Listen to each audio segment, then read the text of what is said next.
Hello everyone, Kurt Holfeder here, and welcome back to another episode from Holfeder Labs. Today we continue on with Fiore's sword in one hand section, and we're going to be looking at two images that I believe are actually signifying the tactical outcome as to how to display arms at somebody in order to get into deeper grappling considerations. Now, I want to be very clear on this here. Again, like I said in previous weeks and in other videos, this is to me is not a how-to manual. This is the mark of a manual that of somebody who knew their trade and understood the psychological advantages and also the physicality and physiology of a human being, and was able to put these weights in different areas, which allowed for him to understand how to hunt for outcomes. And these two plays right here, in my opinion, really signify that, because what Fiore is showing right here, in my opinion, is gaining real estate, misdirection, and then seizing into the opportunity to get into deeper considerations. But with that being the case here, we're going to see that in the next couple of minutes within the footage, and let's take a look at that now. Okay, so this week here, we're going to be looking at two plays, the next two plays within the sword and one hand portion of the manuscript. And again, I'm saying we're looking at both these plays because essentially I see them as a continuation.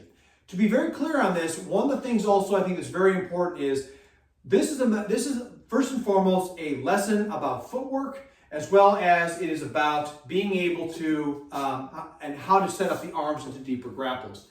These two plays, in my opinion, also are gateways into the later plays that we're going to be seeing here.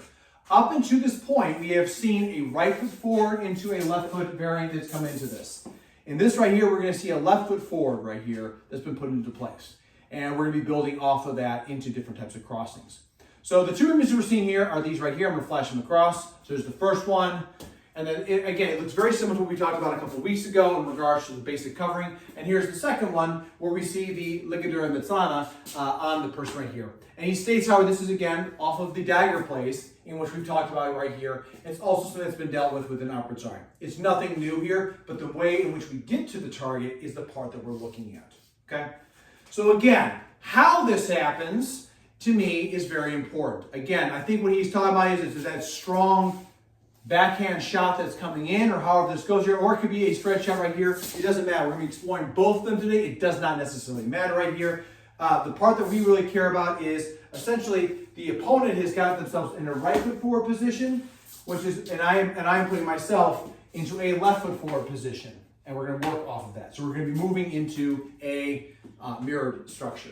So if he is in the backhand position right here, he's come across the strike. He's a crest into this blow, and that's allowed me to come into this position right here, where I secure this offline. So that's the big part right here. Again, we see the leg is forward with this leg is forward with this, and I have my hand right here in place. I've secured the wrist. This also right here is very reminiscent of First Master Dagger, where we made that type of covering mechanism. We had to make First Master Dagger first by stopping the blow. I have to cover the blow. In this case, I opt to bind. Bind, and then there's your First Master Dagger. That's what we're talking about as far as that goes. Okay? So that's the variant one of this. The other variant of this is the potential of if he throws a Mandrito Fendente at me with a turn and he does a pass. And then from here, I then create the same kind of concept. Okay, so again, we are talking about the play off of this right here one more time. So boom, boom, boom. It is the same covering mechanism, boom, boom, boom, that we talked about 2 weeks ago on either side of this. Okay?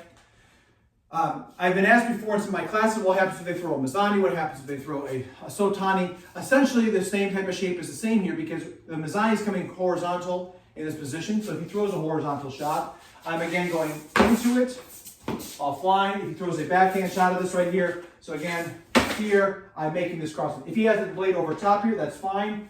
I'm still going to make that angle. If it's a lower line one here that's popping up, so if he pops in with this, go ahead. I've covered it. If he's coming to my face, sorry, okay. Here, I'm still going to try to break. I'm going to make that covering. Cover, turn in, and make the shape.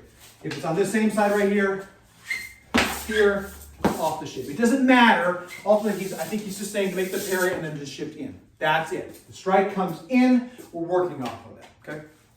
So those are the big parts about that. In this case right here, it doesn't matter. That's the first portion. ultimately right here, this is why I talk oftentimes about making real estate. This gets us into the next play, which you can see here is with the ligadura mezzana, and they've worked in, and again, I've kept my sword into position. Two things are very important about this. This is up in hand here. Again, if you know your first master dagger, looks like this right here, the guy who's covering. It's almost like he's telling you always have your hand up to be able to strike. It's a continuation concept. So in this right here, off this cover, we'll just do the basic off the side here, pass it in, go, boom, and I'm here. I can't go until I've got control. There was a viewer a few weeks ago that had made a comment. It's very wise of them. Oh yeah, let's just act like there's nothing. They're not using their left hand here, or other things are in place here. These are things right here that are absolutely very important to understand about this. So I can't just go into this whole thing right here. Right, cover. I'm going to push right into this. Why do I have an image before that shows the guy grabbing the hand? Personally, I think that's because Fiore is telling us gain the real estate, right? Because at the end of the day here, maybe I have to shift out. Blow comes in, pop, I reach for it. Maybe he decides to get his other hand in place, and I'm going to get the hell out of there. Why? Because at the end of the day here, I've not gained the real estate I need to get into the arm. And on top of that, I don't have necessarily the shape I need to make it so that it's considerable for him. So in this case right here, I have to consider this. Where's my Vestimento? I make the crossing right here, and I turn into this. So I've stepped over to the side here. This opens the window of the body. If it was straight on, I'm going to try to fight against this young man, and I'm going to die, okay? Instead, I grab the wrist, and I open up. One more time. In, wrist, open. That's what I think the first image is. So now I'm in this position right here, right? Why is this important? Now I got him thinking about a tip. Is his first thing to say, well, I'm going to push his elbow? Or is it, I have a sword point in my head? If he tries to go grab for the sword, I go into another play, which allows me to get into where I need to work with this. Remember, a fencing mask is going to make it so that you're like, yeah, but nothing's going to happen to me.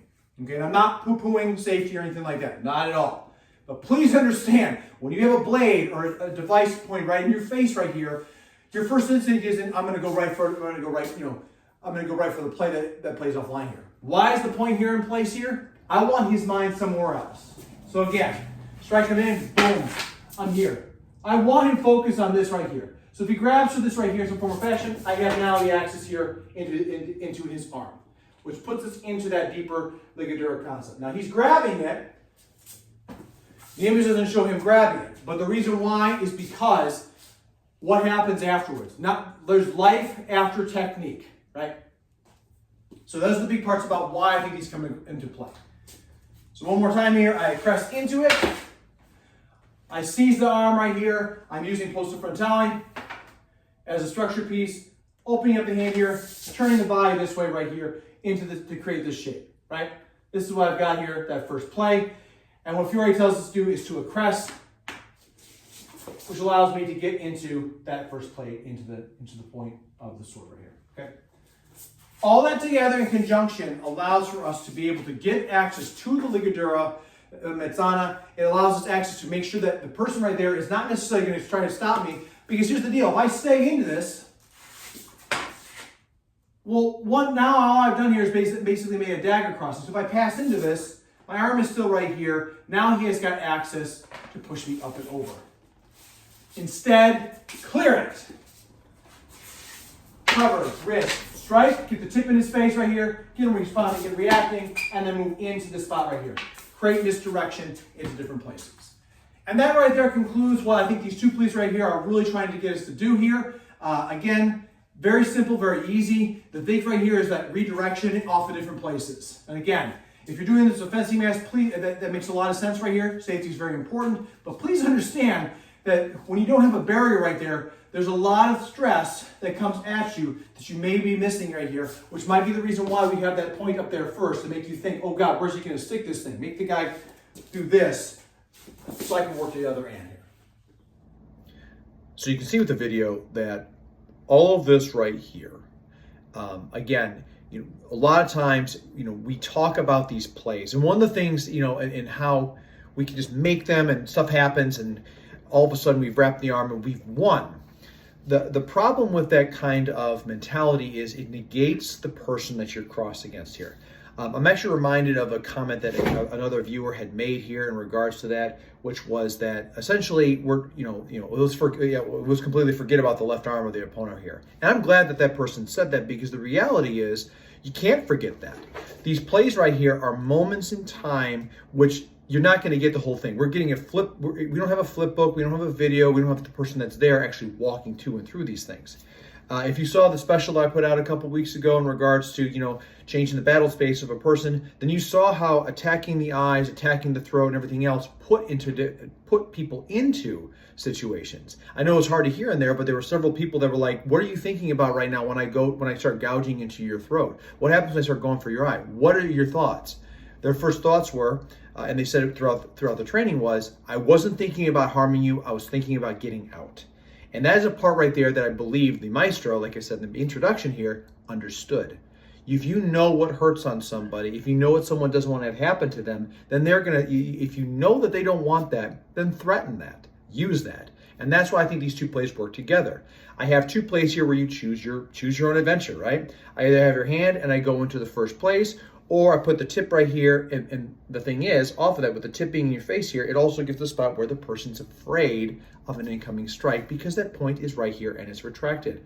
Either way, it's both advantageous. So if you're afraid of the sword, I can open you up and get deeper. If you're not afraid of the sword and you go to grapple with this right here, then I have opportunity and time to get out, like I said, disengage or whatever, to set up another shot. And that's a big part about how these systems, in my opinion, work together. So with that being the case here, that wraps up the video. Let me know what your thoughts are on this. Again, I don't know if, some of the plays right here, in my opinion, they show repeat concepts, but they're repeat concepts for a reason. They're not just one and done plays. They are also notions to consider out right here. They're plays to go into.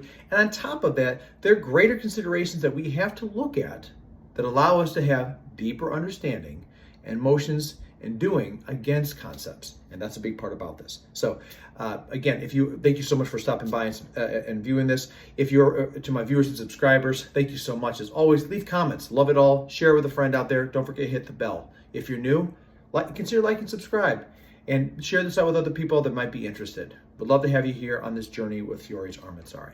So with that being the case, everybody, that's going to do it for me. And as always, please stay safe out there. Train well and fight on.